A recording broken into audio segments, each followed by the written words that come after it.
pumula siya. Hindi na siya makatingin sa akin. Nakaganon na lang siya.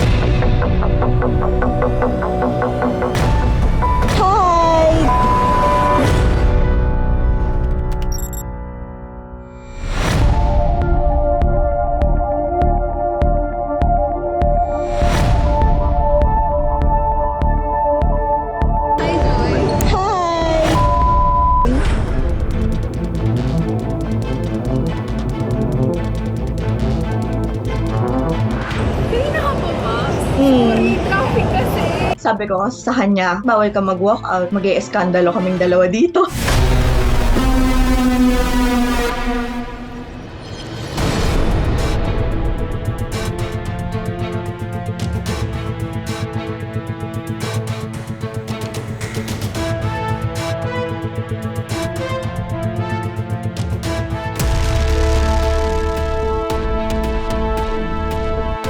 Ako ata nagsabi, what if i-set up natin? What if hulihin natin para actual, ganyan. Sabi ko, willing akong mag-commute kung saan yung halfway natin, ganyan.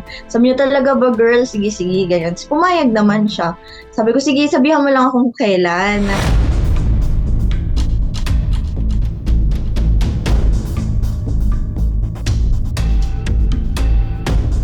Sabi ko dun kay Guy, sa food court na lang kasi sabi ko, gusto ko kasi madaming tao, ganyan keme-keme. Para kunyari, shy-shy pa ako, di ba? Para kunwari, takot pa akong kaming dalawa lang. Pero si nakaabang na siya dun sa gilid ng food court. Bali, as in ready na rin siyang maglakad papunta dun.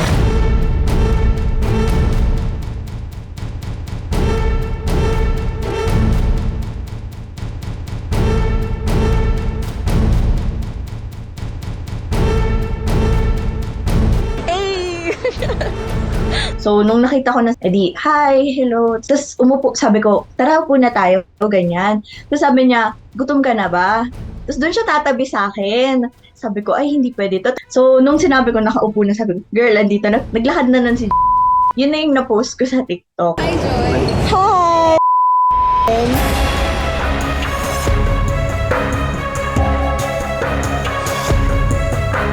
Kanina ka pa ba? Traffic kasi.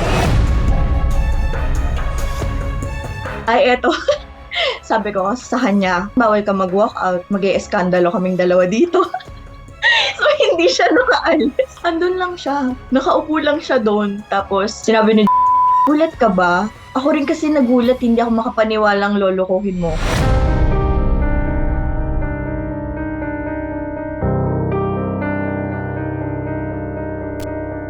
Actually, the day itself, nag-end din sila. So, very brave kay sa part na yon. Hi, Joy. Hi! Kanina ka pa ba? Traffic kasi.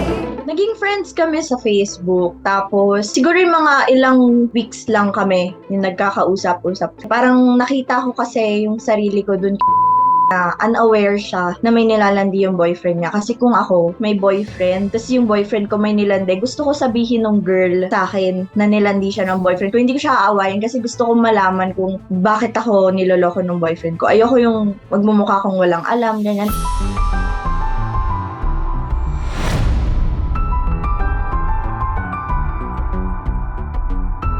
For the guys out there, parang kung hindi ka kasi sure pa dun sa partner mo, instead na lokohin mo, might as well let her go. Kasi may guy na dadating for her, na iingatan siya, hindi siya sasaktan, ganun. Tapos, bakit ba hindi kayo makontento? Yun lang ang tanong ko. As in, sobrang nakakasira siya ng confidence ng babae, ng moral ng babae, lalo na yung mental health ng babae, na hindi ba ako enough, pangit ba ako, kapalit-palit ba ako, mga ganun, totoo talaga yun.